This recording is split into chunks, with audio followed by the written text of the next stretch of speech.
ಕಲಾವಿದರುಗಳಿಂದಲೋ ಅಥವಾ ಇನ್ಯಾರಿಂದಲೋ ಅವರು ಒಂದಿಷ್ಟು ನಿರ್ದಾಕ್ಷಿಣ್ಯಕ್ಕೆ ಒಳಗಾದಾಗ, ದರ್ಶನ್ ಅವರಂತಲ್ಲ ಯಾವುದೇ ನಟರಾಗಲಿ ನಿರ್ದಾಕ್ಷಿಣ್ಯಕ್ಕೆ ಒಳಗಾದಾಗ, ಅಪಮಾನಕ್ಕೆ ಒಳಗಾದಾಗ ಒಂದು ಕಿಚ್ಚು ಬರುತ್ತೆ ಮನುಷ್ಯನಲ್ಲಿ.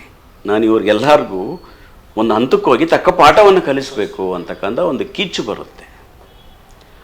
ಆ ಕಿಚ್ಚು ಒಂದೊಂದು ಸಾರಿ ಆರೋಗ್ಯಕರವಾಗಿ ಮೇಲೆ ತಗೊಂಡೋಗುತ್ತೆ, ಒಂದೊಂದು ಸಾರಿ ಒಂದು ಚೂರು ದಾರಿಯನ್ನು ತಪ್ಪಿಬಿಡುತ್ತೆ, ಅವರನ್ನು ಸುಡುತ್ತೆ. ಕಿಚ್ಚು ತಾನೆ, ಕಿಚ್ಚು ಕಿಚ್ಚು ಅವ್ರ ಕೆಚ್ಚು, ಕಿಚ್ಚು ಪ್ಲಸ್ ಕೆಚ್ಚು. ಒಂದೊಂದು ಸಾರಿ ಈಗ ನೋಡಿ ನಾನು ಹೇಳ್ತೀನಿ, ಈಗ ಒಂದು ರಂಗದಲ್ಲಿದ್ದಾಗ ಒಂದಿಷ್ಟು ಅಕ್ಕಪಕ್ಕದವರಿಂದ ನಾವು ಅನುಭವಿಸ್ತೀವಿ, ಅವಮಾನಗಳು ಅದೆಲ್ಲ ಅನುಭವಿಸ್ತೀವಿ. ಅದನ್ನು ಯಾವಾಗಲೂ ಬಿಡಿ ಅಂತ ಉದಾಸೀನ ಮಾಡೋದೊಂದು, ಕೆಚ್ಚಿನಿಂದ ಮುನ್ನಡೆಯೋದು ಒಂದು. ನಮ್ಮಲ್ಲೂ ಕೆಚ್ಚು ರೂಢಿಸ್ಕೊಂಡು ಮೇಲೆ ಬಂದ್ಬಿಟ್ಟು ಆ ಕೆಚ್ಚು ಅನ್ನೋದು ಹಿಂಗೆ ವೇಗ ಹೊರಟಾಗ ಕೆಲವರು ಅಲ್ಲಲ್ಲೇ ಆ ಕೆಚ್ಚಿಗೆ ಒಂಚೂರು ಬ್ರೇಕ್ ಕೊಟ್ಕೊಂಡು ಹೋಗ್ತಿರ್ತಾರೆ, ಕಮರ್ಷಿಯಲ್ ಬ್ರೇಕ್ ಕೊಟ್ಕೊಂಡು. ಈ ಕೆಚ್ಚು ಅದು ಒಂದು ಹಂತವನ್ನು ದಾಟಿ ಅದು ಹೋಗ್ಬಿಟ್ಟಾಗ ಅವ್ರಿಗೆ ಅರಿವಿಲ್ಲದ ಹಾಗೆ ಒಂದಿಷ್ಟು ಅವಘಡಗಳು ನಡೆದು ಬಿಡ್ತವೆ, ಅವ್ರಿಗೆ ಅರಿವಿಲ್ಲದ ಹಾಗೆ. ಈಗ ನಡೆದಿರೋದು ಹೌದು. ಎಷ್ಟು ವರ್ಷ ಇದೆ ಅದು ವ್ಯಕ್ತಿ ಒಳ್ಳೆಯವರೇ ಹೇಳ್ತೀನಿ. ಇದಾಗಿರೋದು ಸಾಂದರ್ಭಿಕ ಅಥವಾ ನಾನು ಆವಾಗಲೇ ಹೇಳಿದ್ನಲ್ಲ ಗೋಚಾರ ಅಂತ. ಯಾವುದೋ ಗೋಚಾರದಲ್ಲಿ ವ್ಯತಿರಿಕ್ತವಾದಂಥ ಅದು ಈ ಗ್ರಹಗಳ ಪ್ರವೇಶ ಆಗಿ ಅದು ಮನಸ್ಸನ್ನು ಬ್ಲ್ಯಾಂಕ್ ಮಾಡಿಬಿಡುತ್ತೆ. ಎಷ್ಟೇ ಬುದ್ಧಿವಂತರಾದರೂ ಬ್ಲ್ಯಾಂಕ್ ಮಾಡುತ್ತೆ. ಅದಕ್ಕೆ ಕಾರಣ ನಿಮ್ಗೇನು ಹೇಳ್ತೀನಿ ಅಂತಂದರೆ, ಒಂದು 12 ನಮಗೆ ಕುಂಡಲಿ ಬರುತ್ತೆ, ಸೂರ್ಯನಿಂದ ಶನಿ ರಾಹು ಕೇತುವರೆಗೆ.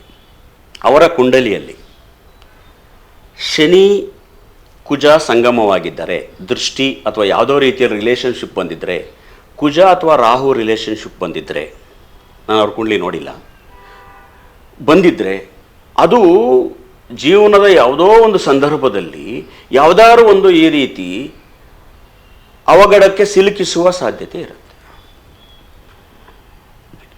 ಅರ್ಥ ಆಯ್ತಾ ನಿಮಗೆ? ಕುಜ ಮತ್ತು ಶನಿಯ ಸಂಪರ್ಕ ಅದು ಯಾವ ರೀತಿಯಲ್ಲಿ ಆಗ್ಬೋದು, ಒಂದೇ ಮಲ್ಲಿರ್ಬೋದು, ಕುಜ ಶನಿಯನ್ನು ನೋಡ್ತಿರ್ಬೋದು, ಅಥವಾ ಕುಜ ರಾಹು ಒಂದು ಮಲ್ಲಿರ್ಬೋದು. ಅದು ಬಂದಿದ್ದರೆ, ಅದಕ್ಕೆ ನಾನು ಹೇಳ್ತಾ ಇರೋದು ಎಲ್ಲರಿಗೂ, ಪ್ರತಿ ವರ್ಷ ನಮ್ಗೇನು ಮಾಡ್ತೀವಿ ಜೀವನದ ಓಘದಲ್ಲಿ ಈ ನಮ್ಮ ಕುಂಡಲಿ ಮತ್ತು ಭವಿಷ್ಯ ಮರೆತುಬಿಡ್ತೀವಿ ಸರ್. ಸುಮ್ಮನೆ ಜೀವನ ಮಾಡ್ತಿರ್ತೀವಿ. ವರ್ಷಕ್ಕೊಂದು ಸರಿ ತಗೊಂಡು ಹೋಗಬೇಕು ಅವರಿಗೆ ನಂಬಿಕೆ ಇರೋ ದೈವಜ್ಞರ ಹತ್ರ. ಸರ್ ಈ ವರ್ಷ ನಾನು ಹೇಗಿರಬೇಕು, ಏನಿದೆ, ಏನಾದ್ರು ವ್ಯತಿರಿಕ್ತ ಇದೆಯಾ, ಪಾಸಿಟಿವ್ ಇದೆಯಾ ಕೇಳಿಕೊಂಡು ಹೋಗು. ನಾವು ಸುಮ್ಮನೆ ಹೋಗ್ತಿದ್ದು ಎಲ್ಲಿ ಬಂದು ಲಾಕ್ ಆಗುತ್ತೆ ಹೇಳೋಕ್ಕಾಗಲ್ಲ. ಜನವರಿಯಿಂದ ನಿಮಗೆ ಡಿಸೆಂಬರ್ ಹೊರಗಡೆ ಜೂನ್ ಜುಲೈನಲ್ಲಿ ಕೆಟ್ಟ ದಿನಗಳಿದ್ರೆ ಏನು ಸರ್ ಮಾಡ್ತೀರಾ? ಏನು ಮಾಡ್ತೀರಾ? ನಾವು ಅದನ್ನು ತೋರಿಸ್ಕೊಂಡು ಮುಂದೆ ಹೋಗಬೇಕು. ಈಗ ಜೈಲಿನ ವಿಚಾರ ಏನು?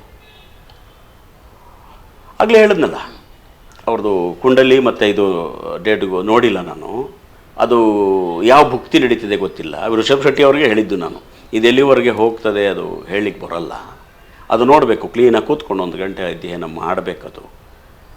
ಬಹುಶಃ ನಂಗೆ ಅವ್ರು ಯಾವ ರಾಶಿ ಅಂತ ಗೊತ್ತಿಲ್ಲ, ಅದು ಗೊತ್ತಿದ್ರೆ ಅವರು ಹೇಳ್ಬೋದು ಇದೇನಾಗುತ್ತೆ ಅಂತ. ಅದು ಎಲ್ಲಿವರೆಗೂ ಇಷ್ಟಂತೂ ಗ್ಯಾರಂಟಿ. ಏನಾದರೂ ಈಗ ಅವ್ರಿಗೆ ವ್ಯತಿರಿಕ್ತವಾದ ಗ್ರಹಗಳ ಸಂಯೋಗ ನಡೀತಿದ್ರೆ ಹಂಗಾಗುತ್ತೆ. ಅದು ಯಾವಾಗ ಮುಗಿಯುತ್ತೆ ಅದು ಆವಾಗ ಇವರು ಇದರಿಂದ ಹೊರಗೆ ಬರ್ತಾರೆ. ಯಾರು ಒಂದು ಸಮಸ್ಯೆಗೋರು ಅಲ್ಲೇ ಇರೋಕ್ಕೆ ಸಾಧ್ಯ ಇಲ್ಲ ಸರ್, ಅಲ್ಲಿಂದ ಹೊರಗೆ ಬರಲೇಬೇಕು. ಅದಷ್ಟೇ, ಅದು ಒಂದು ಸಮಯ, ಒಂದು ಸಂದರ್ಭ, ಅದರಿಂದ ಹೊರಗೆ ಬರಲೇಬೇಕು.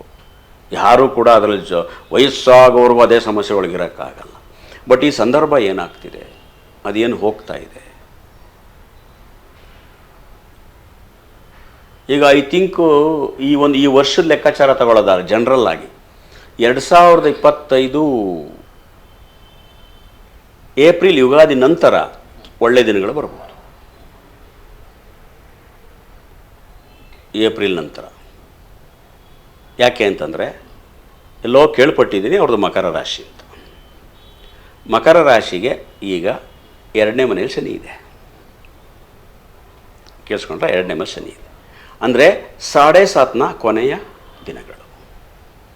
2025 ಮೇಗೆ ಶನಿ ಮೀನರಾಶಿಗೆ ಹೋಗುತ್ತೆ. ಅವ್ರಿಗೆ 7.5 ಮುಕ್ತಾಯ ಆಗ್ತದೆ. ಅಲ್ಲೇ ಅವ್ರಿಗೆ ಸಮಾಧಾನದ ದಿನಗಳು, ನೆಮ್ಮದಿಯ ದಿನಗಳು ಆರಂಭವಾಗುತ್ತದೆ. ಅಂತ ನನ್ನ ಒಂದು ಊಹೆ. ಒಂದು ವರ್ಷ ಕಾಯಬೇಕು. ಹಾಂ, ಇದು ನನ್ನ ಊಹೆ. ಮಕರ ರಾಶಿ ಅಂತ ಗೊತ್ತಿರೋದ್ರಿಂದ ಮಕರ ರಾಶಿಯವರಿಗೆಲ್ಲ 7.5 ಇದೆ. 2025 ಮೇವರೆಗಿದೆ, ಎಂಡದು. ಈ ಆರಂಭದಲ್ಲಿ ಎಂಡ್ನಲ್ಲಿ ಜಾಸ್ತಿ ಕಾಡತ್ತೆ. ಯಾವುದು 7.5 ಇದು ಬುದ್ಧಿ ಕಲಿಸೋದು. ಆದರೆ ಒಬ್ಬ ವ್ಯಕ್ತಿಗೆ ಯಾವಾಗ 7.5 ಬರುತ್ತೆ, ಬಂದು ಮುಗಿಯುತ್ತೆ, ಮನುಷ್ಯ ಪರಿಪಕ್ವ ಆಗ್ಬಿಡ್ತಾನೆ. ಯಾಕೆ 30 ವರ್ಷಕ್ಕೊಮ್ಮೆ ಬರೋದು 7.5. ಇನ್ನು 30 ವರ್ಷ ಆಡವಲ್ಲ ಯಾರಿಗೇ ಆಗಲಿ. ಅಂದರೆ ಯಾವ್ಯಾವ ವಿಚಾರದಲ್ಲಿ ಹೇಗಿರಬೇಕು, ಯಾವ್ಯಾವ ಹಂತ ಬಂದಾಗ ಮನಸ್ಸನ್ನು ಹೇಗೆ ಹದ್ದುಬಸ್ನಲ್ಲಿ ಇಟ್ಕೋಬೇಕು, ಯಾವ್ಯಾವ ಲೆವೆಲ್ಲಿಗೆ ಹೋದಾಗ ಯಾವ್ಯಾವ ವಿಚಾರದಲ್ಲಿ ಕಂಟ್ರೋಲ್ ಆಗಿರಬೇಕು, ಇದನ್ನು ತಿದ್ದುವುದಕ್ಕೆ ಬರೋದು ಶನಿ ಮಹಾತ್ಮ.